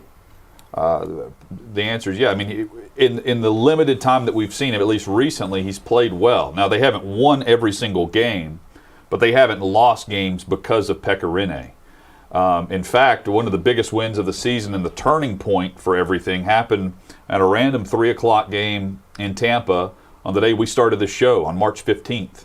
Pekka Rinne started that game. The Preds went on the road to Tampa and won, and since then have been on a tear. They're in the postseason because things got started somewhere. It started with Pekka Rinne and net, of all people, not UC Saros. And UC Saros has been so outstanding that there's no question that he is the future in the franchise goaltender after starting the season where we thought, oh, maybe there's some question on how often we're going to see Pekka versus UC this season. The answer is we don't know because the organization and the player hasn't said anything. I'm curious how the local broadcast will handle it tonight. And I'm not trying to be critical or praise in any way. I don't know how I would handle it in a situation where we don't really know if it's Pekka Rinne's final regular season game or not, given the circumstances. Well, how much do you give him the send-off? How much do you... Let me give an example. Ryan Johansson was critical of Columbus for not giving him a return video whenever he played for the Nashville Predators, which is ridiculous. The Preds would be in a position where you would do that for Pekka Rinne because of him being a franchise-type player for as long as he's been that player and didn't just bolt in free agency or in trades. He would retire as that guy. But if you know a player's retiring, you give him the send-off that he deserves while he's in uniform and in net for you, right? But if it's not certain that A, he's retiring, and B, maybe more importantly, that it's his final game, that you won't bring him back as a backup, how do you handle it as an organization tonight? I think you treat it like it's it. And then if it's not, if you treat it like it's it, then you're telling the player this is you're it. gone. Yeah, and they haven't decided yet. You're asking two different questions. You started by the broadcast. Now you're talking about the organization. It's the same thing. The broadcast will do what the organization wants. Well, the broadcast echo what goes on. The broadcast, it's very easy to say what they should do. Do what Bob Costas did with Michael Jordan in Game 6 against the Jazz, and say if this is the final moment for Pekka Rinne, how magnificent is it with this ovation? If this is the last we're going to see at Pekka Rinne, what a great career it's been as a Nashville Predator. I think you can couch everything with an if in front of it and be fine from a broadcast standpoint. Yeah. Now, what do you put in that broadcast? What does the organization give you in terms of tribute videos, highlights from his career? If we don't see much, it's because the organization didn't want to show much. And they don't know. Now, what do you do in-house? You do a few more prompting of Pekka chants or different things like that on the Jumbotron. And if you don't want to, completely say this is his last game, you can do a few more things like that just to get the crowd, chanting Pekka, giving him more ovations throughout the night, and you can kind of hide it that way. But I'm just looking at this thing. I just don't know how. You got to find the next UC Saros or Pekka Rinne as that backup spot. I just don't know why Pekka Rinne would take a huge pay cut to come back and be a great backup option. By the way, the guy can still play. He is not bad. Yeah, he's a backup anywhere. He's a backup anywhere, though, and I don't know why he would want to do that with the career he's had instead of either retiring or going and playing for the team he started out with in Finland, where he backed up Nicholas Backstrom in the start of his career. That's why he started a little bit older than others, because he was getting some seasoning there. But for the Preds, he's a backup there. You use that backup. Yeah, he backed up Nicholas Backstrom. So you use that spot with the backup goalie to find the next Saros, to find the next Pekka, and they need to get started on that process instead of bringing him back. And the one disappointment I think you have to say about Pekka, 14-8 in the playoffs in the 2016-17 season when he had a .930 save percentage. Yes. Outside of that, the playoffs were not always the best. The last two runs, 17-18, 18-19, 7-6, 2-4, and save percentages that were more like .904, .905. Including the year where he won the Vezina. Yeah, it was not always at his best in the playoffs. I think we all kind of expected there would be some years where, because you see in the playoffs in the NHL, goalies stand on their head and carry teams, and he didn't do that as often as we had hoped. And I agree with you. And that is why I said at the beginning, he will be remembered here as legendary status. He will not be listed among the All-time legends in net for the NHL because he has of the postseason. No. You know, he's got the Vezina, but locally we're going to remember the Stanley Cup final run and the 3 series leading up to that and everything that he did. I think league-wide he will be put in that really good category, which is not a knock on any player. You can be a really good player. The question is, he's right there on the fringe of Hall of Fame, right? And when we get to, is he a surefire lock Hall of Famer or not, that's when you get to the legendary status of any league. And that's the debate that will be held for him, because are you going to put him in the same category as some of the legends of the sport at goaltender? I don't think he rolls off the tongue quickly. Yeah, and I know he does. I can't pretend that I know Hall of Fame goalie cutoff lines for NHL, but I do, have some memories of him being pulled from crucial games at early stages where you knew that he just didn't have it on a given night where they really needed him to have it. Game 7 against Winnipeg in the second round was the one that comes to mind. Some bad playoff moments for sure. You mentioned that March 15th game against Tampa, though, Hutton. The NHL has a playoff predictor, and I saw the chart. The Preds were at 2% chance of making the playoffs on March 15th going into that game. And then to watch the spike in that as it steadily went up, then it went way down for a short time, and then back up to 100% with clinching Saturday night. Remarkable to see that turnaround. Is this a success for the Preds either way this season? I mean, I have to say yes, because of where they were buried and dead, and now just to be in the playoffs, to me it's a success. The other thing about Pekka, I'm seeing a lot of this with Preds social media, that he should come back and do a tour. One season as a Pred and have a true send-off for an entire year. I just don't know how you do a send-off for a guy on the bench most of the season. He's going to be sitting there with a ball cap on in most every game, and he's going to be an afterthought because UC Saros is the guy now. So I don't know how that would work. I'd understand if he was still the starter and you think you can get one more decent year out of someone, come back for one more year, be the starter, and then knowing you're done and going to retire and get that send-off.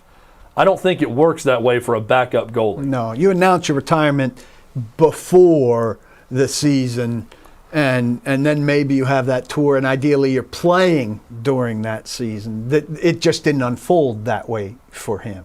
You see it more often with the baseball player who you know is going to be in the lineup or still coming out of for a start every 5th day or out of the bullpen. I think there's a way you could do that. I mean, you're not going to rotate the goaltenders the same way, but when you have a back-to-back, that's the Pekka Rinne back-to-back. Again, though, Hutton, like you're saying, but why local do that? Hero, but is he a league hero? But again, he's a league name. Just but from a hockey standpoint, like why, on both sides, why would the Preds do that for a year, even if some of the motivation was a sentimentality to Pekka Rinne and having that true send-off for a season?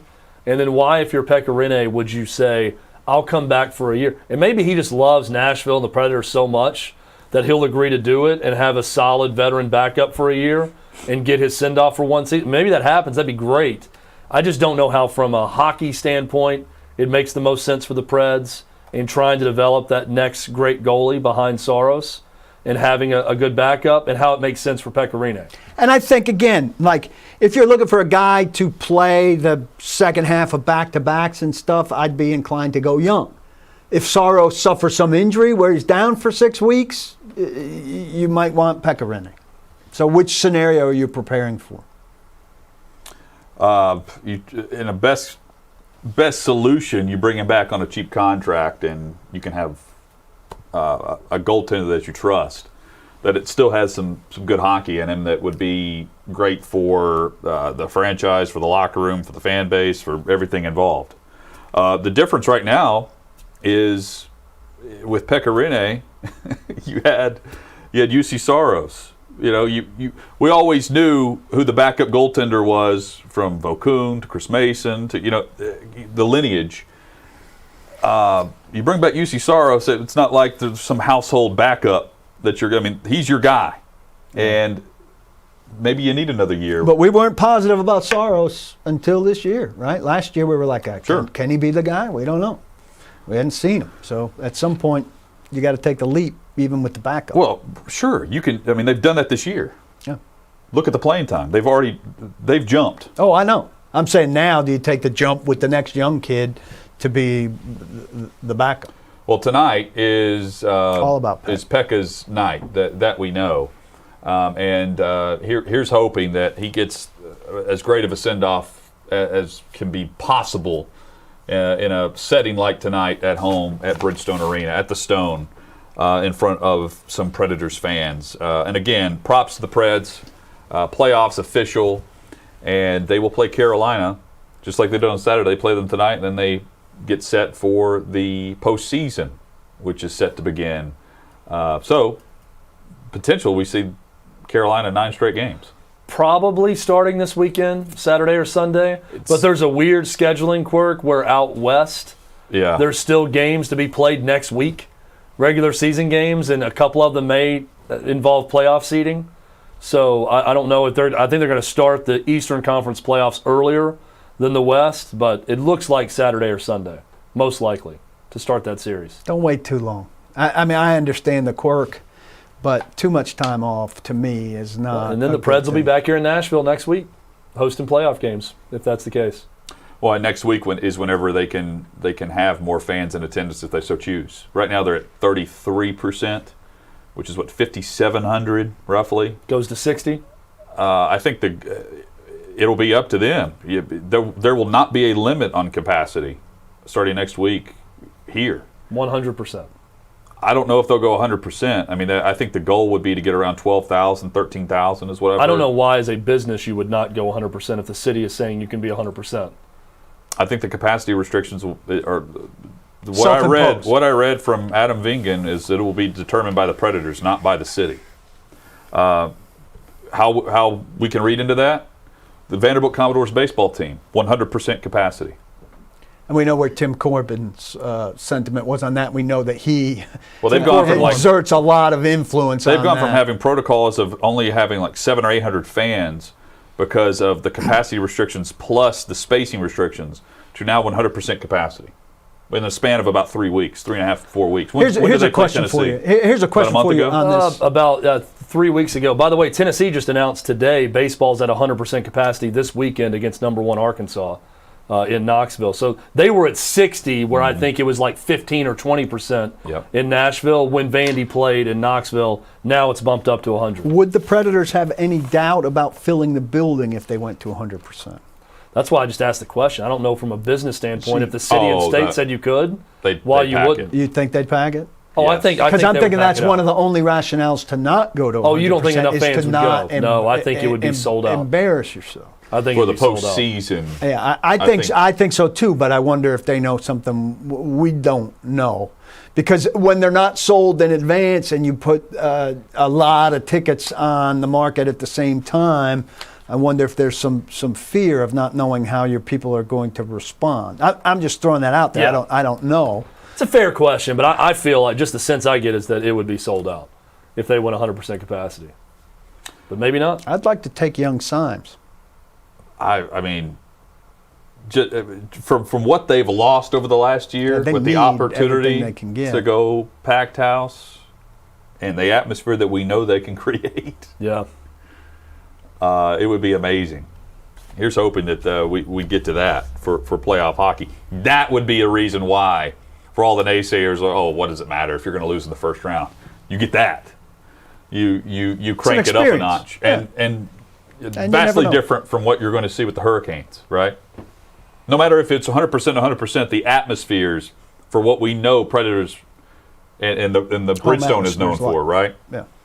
Coming up, more of the Tennessee Power Hour. We'll talk Vols, Titans, and more with you. Hit us up on Twitter at OutKick360.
OutKick 360 across the OutKick network and through OutKick 360. We invite you to go to FanDuel.com/OK360. Up to $1,000 risk-free with your first bet by depositing for the first time through an account at FanDuel. FanDuel.com/OK360. All the details there. Try FanDuel Sportsbook today. FanDuel.com/OK360. As Chad likes to say, why would you not try that? You see that offer, you look at it, and you don't click on it and don't sign up for it, I have no idea what you're doing in life because you're missing out completely and totally. If I could go over again and start over and take advantage of that, I would. I can't because I'm a FanDuel customer right now. You must take advantage of that offer. FanDuel.com/OK360. Paul, you know how much that Chad and I liked Jacob Harris in the draft. He's with the Rams now. From UCF. There is a comparable tight end now with the Tennessee Volunteers. Yeah, Brody Foley from Cincinnati. Your thoughts on the name, Paul? Brody Foley. Brody Foley. It's a little rhymey. I think when you're naming a child, can I have this camera for me? What was previously did I say about naming a child? I don't know. You said it. I don't like names. What was it? Feminine names from Feminine names. Paul for relies boys. on us to I don't remind like. him of what he Transcript are we said. pulling? Yeah, my memory is poor, but my feelings are great. When you're naming a child, think about if it's a rhymey name, if it's a sing-songy name. You don't want the name to be musical or maybe a poetic name is nice, but like a poetic license name, not an actual rhyme name. That's silly. Silly. Kids grow out of that very fast. They become adults. This kid's a football player. Do you think the other football players are like, hey, cool, your name rhymes? No. They're like, what the hell were your parents thinking? That's dumb. And I'll say the same. What the hell were your parents thinking? That's dumb. Well, Brody Foley. Well, his name might be Broderick. It might be Broderick Foley. Well, Broderick reduces to Brody. I think it's Brody. I'm looking at him. It's definitely Brody. You have to think of what the name reduces to. And this is Brody. why Oh, I'm yeah. against names that reduce. That's Brody Foley, all right. Reducing names is bad. Look, Jonathan, that name, nobody calls him John except There's two men. two men that call him John. And those are special men. But otherwise, everybody calls him Jonathan. Chad, well, we all agree is a bad name. It doesn't reduce. Paul doesn't reduce. You shouldn't name boys names that reduce. And you shouldn't name your child a name that rhymes with your last name. These are basic rules. I don't know what the hell you're doing out there. You got 9 months to get the name together. Seems like you're taking 9 seconds when the time comes. We are Be better. against reduction on this show. Yes. Enhancement. Expansion. Not reduction. Expansion. Pro Not enhancement. reduction. Pro enhancement, anti-reduction. Thank you for your time. Brody Foley. Brody Foley. My chief complaint with the name is not that it rhymes, it's that it's so easy to say something different every time you say his name. Really? Brady Foley. Yeah. You're going to say Brady. It's so many different. Fally. Brody Foley. Brady Fally. Folly. Brady. It's just too many ways that you could misconstrue the name every time you say it. Anyway, That comes out of the run. That's because the of broader. the run. The broader point is this: Jacob Harris was the tight end. Doesn't Central rhyme. Florida. Jacob Harris. 6'6", 225 pounds, 4.40, converted soccer player to football at UCF. Not your traditional tight end. Gone are the days of the Jim Chaney, Jeremy Pruitt tight end that is an extra blocker. That happened quickly. Yes. You're going to see more 6'6", 6'7", 220 to 240 pound big wide receivers in this offense that are going to make big plays. Yes. They're going to be relied upon to get matchup nightmares against and to make big plays in the passing game. They're not looking for extra offensive linemen now in this Josh Heupel offense. I don't know that's a good thing or a bad thing. We've yet to see his offense at Tennessee. This is my observation when I see this commitment. Expect more of this and less 255 to 270 pound tight ends. Is it Brady or Brody? I've forgotten already. Brody. Exactly. So that's my point. Brady, Foley, Bradley. Foley, We're out of the name. Brody We're in on the Foley. big plays. Brody Foley. He sounds like a quarterback to me. Brody Foley sounds like a high school quarterback. Yeah, In today's age. He sounds He doesn't sound like a tight end. Sounds like that, or like a member of the gang in Point Break. He could have also been a member of their robbery unit in Point Break. Better name, Brody Foley or Dick West? Dick West really Isn't sparked Dick quite West the controversy. Robin? Was that the actor that played Robin? Yes, isn't it? Well, that makes this even worse. That people fell for this. If You he's guys actually should know using the that. name of Richard the actor West? that played. Yeah, I'll so look there that is a Richard G. West on Twitter. RGW_news. I saw multiple actual media members tweet this. Paul sends it to our group because media It was members retweeted. were tweeting this story like it was news. The tweet over the weekend was, new Alabama transfer linebacker Henry To'oTo'o posted this on his Instagram today, but deleted it shortly after. And it's a picture of a brand new car. Dick Grayson. In a, it's a picture of a brand new car in a driveway. So not Robin. Dick West, Richard G. West on Twitter tweets this. And people just scoop it up. And actual media people are retweeting this. Tennessee fans are eating it up. West. What? Adam West. That's it. Adam it. West. Yeah, Adam West is Batman. Yeah, I'm confused. Combined. You combined the two. Anyway, actual media members start retweeting this, treating it like it's news. Tennessee fans are treating it like it's news. Would it be news that Alabama or a booster or any college program gave a kid a car? No. I don't think that'd be a shock to anyone. But Well, also, if you had a picture of the car. it's a picture of a car in a driveway. It doesn't say. No, I know. I'm saying, though, if you had a picture of the kid's car, that's news. Again, it takes 5 seconds to click on Richard G. West. First off, I see that and I think, Dick West sounds a little bit suspicious. Maybe not an actual Twitter account. You go into his tweets. It's pretty If obvious. you see something, this is my message to media people or anyone that See thinks something, you see say news. something. If you see something, don't even say something. Don't say something. If you see a suspicious tweet and think, boy, that's a funky story. That's weird. Where's this coming from? I haven't heard of this guy. And then you click on it and you go down and you see, hold on, let me find the one that pointed out. After talking with a couple of NFL teams tonight on why Trey Smith hasn't been drafted yet, they all stated that they want a football player and not a protest marcher, was one of his tweets with something on there. It's completely fake. This guy also got the Knoxville media, I think 2 or 3 years ago, with a basketball report that was fake. And people started retweeting it like crazy. And it happens again. Just be smarter and look at the account that you're retweeting before you think that it's news. And if you get caught retweeting something that you thought was news, you can't cover it up by saying, well, it's still funny. Apparently it's fake, but it's fun. I mean, come on. Just be smarter What than that. happened? Let's go to the actual news because if I'm not mistaken, in our conversation on Friday, we heard that Alabama was not getting Henry To'oTo'o. This is. I'll go there. He's not going to start at Alabama. I think this is an awful move by him. He's the best defensive player at Tennessee. He got lit up a year ago against Alabama. He had 2 tackles. They gave up 42 points in 3 quarters, and he got pulled from the game and didn't play the 4th quarter because they had backups in at that point. I don't think this is a good move for Henry To'oTo'o.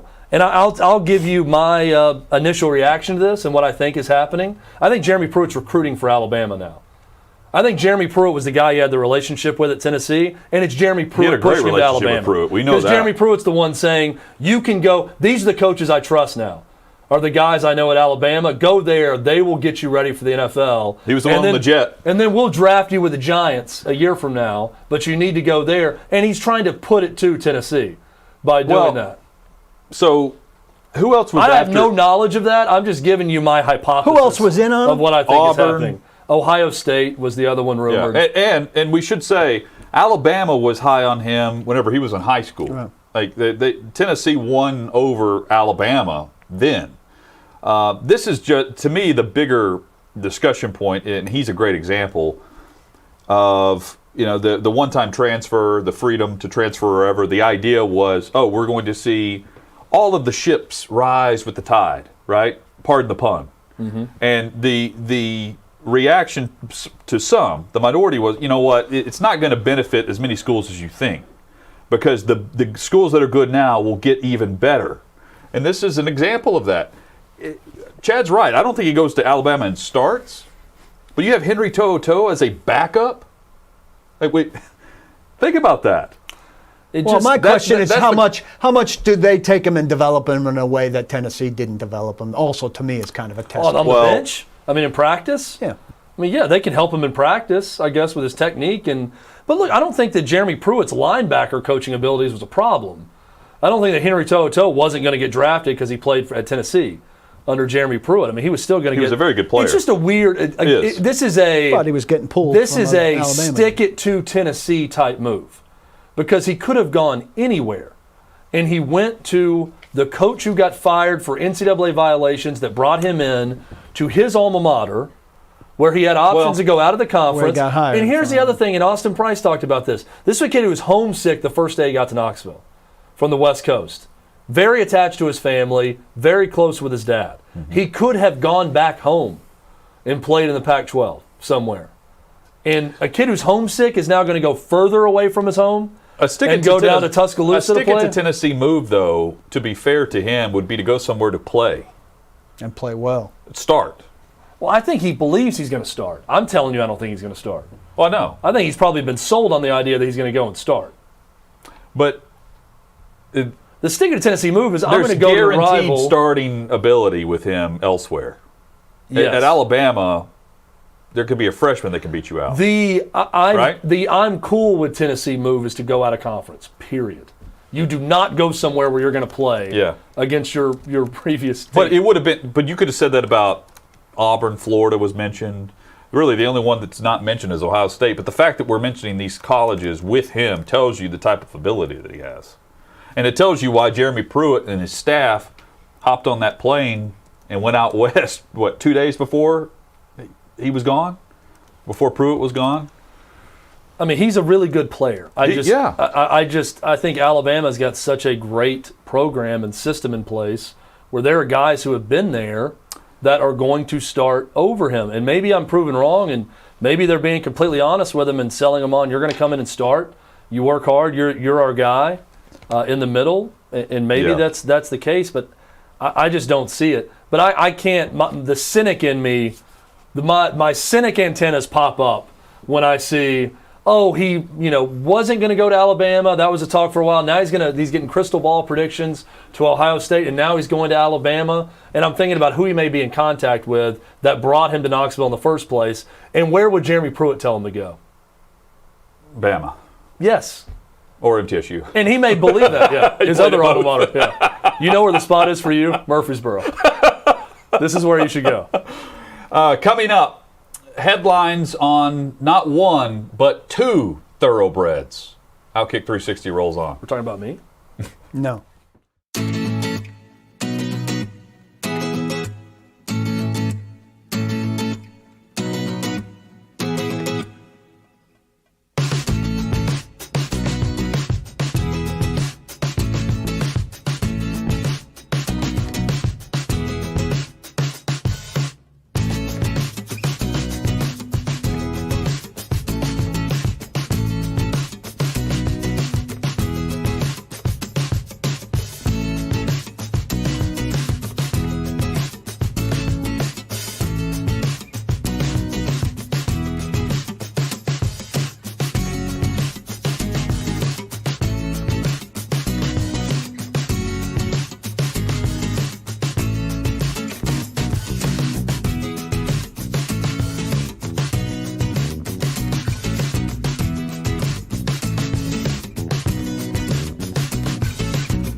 OutKick 360 wrapping up the Tennessee Power Hour alongside Chad Withrow and Paul Koharski. I'm Jonathan Hutton.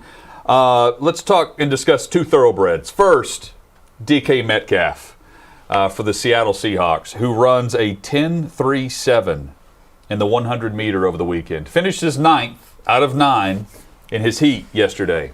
But all eyes on him for track and field.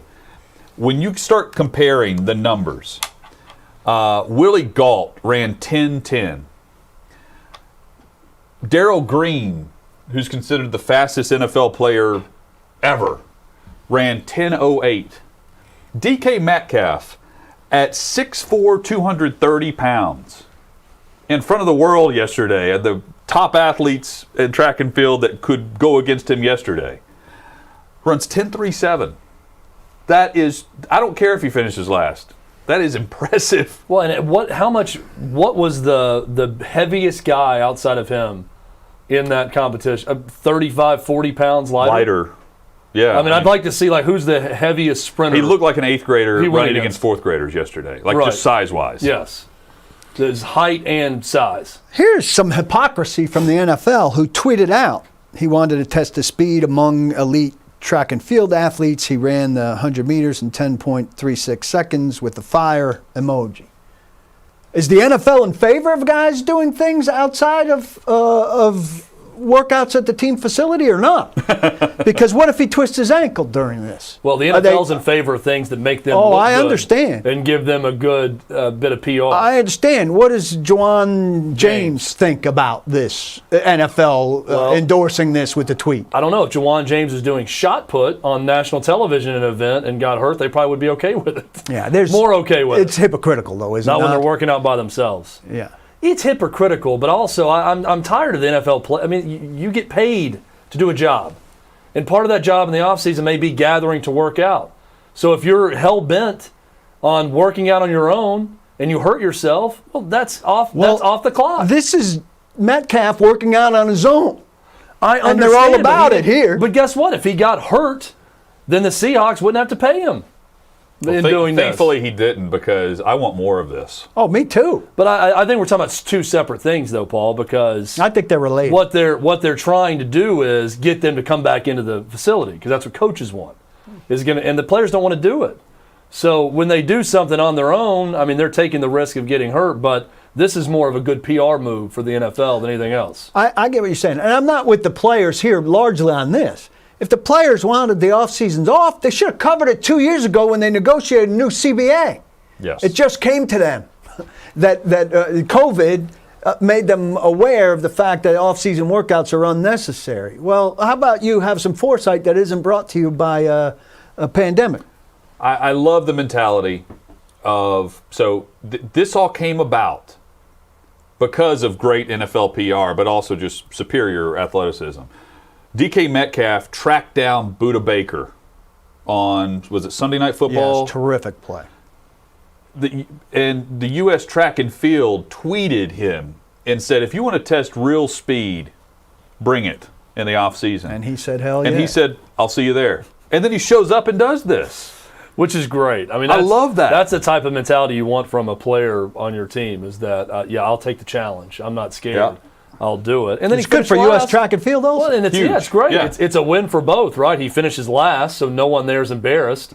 People who do that for a living. But he makes a then he strong looks showing. great, too, because he's this huge guy out there running, faster than any other huge guys. Finishes last, but is within the pack, right? Like It's that. not like they break away. Right. And I need to look at the height and weight, because that's one interesting thing to me is how much heavier is DK Metcalf to the heaviest guy that he raced against yesterday. what was the discrepancy at the Kentucky Derby, where Bob Baffert's horse has been flagged for steroids, I believe, using an illegal substance. I don't know if it's an official quote-unquote steroid. It's a steroid. I've got the exact name of it. Okay. But here is Bob Baffert and his reasoning for why the Kentucky Derby winning horse failed a drug test. He says that one test issue was created by a groom urinating in the stall after the groom had been taking cough medicine. The horse ate some of the hay. So you're telling me that you're going to let one of your groomers, for a horse that's worth, what, $5 million, $10 million? More so, if he wins the Kentucky Derby, they're going to retire him to pasture where he's going to breed for how many times per day and get paid? You're going to let a groom piss on the hay that the horse is eating on the morning of the Kentucky Derby? Put the tweet back up. How ludicrous is it that the groom to this horse, this prized possession of Bob Baffert, is going to piss on the hay that the horse is going to eat prior to the race? This is It's next level. this is excuse next making. level. Dog ate my homework. Yeah, The Horse peed on my hay. Horse ate some of the hay. right. Get out of here with that. So it's Just be quiet. Bechamethasone is the drug. It's an anti-inflammatory drug, but I saw the "sone" at the end and immediately thought roids. Yeah. This is some form of steroid. In all instances, I want Which to steroids hear. are anti-inflammatory also. I want to hear from the accused parties. Always, always, always. Please don't stay silent. Please don't go with the, it's better that I let the legal people and the legal process and the appeals process play out. But when somebody says something like this, I can't help but think, boy, would you have been better to just But shut even up. more ludicrous would be if this story is 100% accurate and true. Like Well, I you think have that a groom who is in charge of this horse on race day or the day before, and you have him in the paddock. And he's like, man, I've got to go. And this instead of thing like on. going around the corner, it's right on the hay that the horse is going to But eat. does a horse not turn away from urinated on hay? There's some rhyming, like that kid's name. Does a don't horse think they- not I don't turn think they away think it from through. urinated I on don't hay? think they think it through, Like, Paul. would I you think- smell it and move to different hay? I don't know much about horses. Clearly. I don't think they really think that. That through. hay was just begging to be snorted. I know Yeah, that. yeah. You look at that hay, and that thing is, I am going to both snort and eat this hay. That's how great it smells. I think that horse racing is going to trip over themselves to believe Bob Baffert because they know their When he wins, it's sport takes a huge hit if they have to forfeit or that horse is not in the Preakness. Because those ratings tick up and up as long as Sure there's they a do. Triple Crown chance going on. So they want to believe Bob Baffert on them. Also, I don't think the Derby was very highly rated. What was it on against? There was something else going on. It was Masters. It was weekend. way up from the Was it off-season Masters? Derby this last year, but it was still down from the 2 years ago. the other thing that's It was not circulated on Masters, no. social There's something media else today going is Bob Baffert and Ashley Schaefer side by side, and I cannot get the image out of my mind of Will Ferrell now. Does he also have a son named I think- Gabriel? He's going to let that horse watch. Yeah, you're going to let them watch what is being consecrated here today. But I think it was Lebowski who said we need Will Ferrell cameo appearance on SNL as Bob Baffert. Yes, that would be with great. with the hay incident, With the Ashley Schaefer catching wig someone on. urinating on hay while the horse eats. You wouldn't even need a script. I mean, Will Ferrell's that good in an ad-lib setting where he could just make up the whole thing on the fly if he knew the story. Well, rest in peace, Chris Farley, but he would have been terrific in this sketch Yes. that we're imagining. As the horse? Yeah. I wasn't going to go there, but Chad just dove right in, He'd eat that hay. dehumanizing Chris Farley, which is part of what led to his problems. Meanwhile, there are other Very somber trainers. note to the Paul, show. you know there are other trainers out there who are like, oh, If I had thought of that, I wish I would have thought of this. What kind of cough medicine is this? Yeah, my other horse has been peeing too. That's what happened when My horse had a terrible cough. Chad, why did you test positive? I drank someone's urine that was contaminated. Coughing. Just Yeah, laughable. bad cough. Hey, enjoy the Preds game tonight.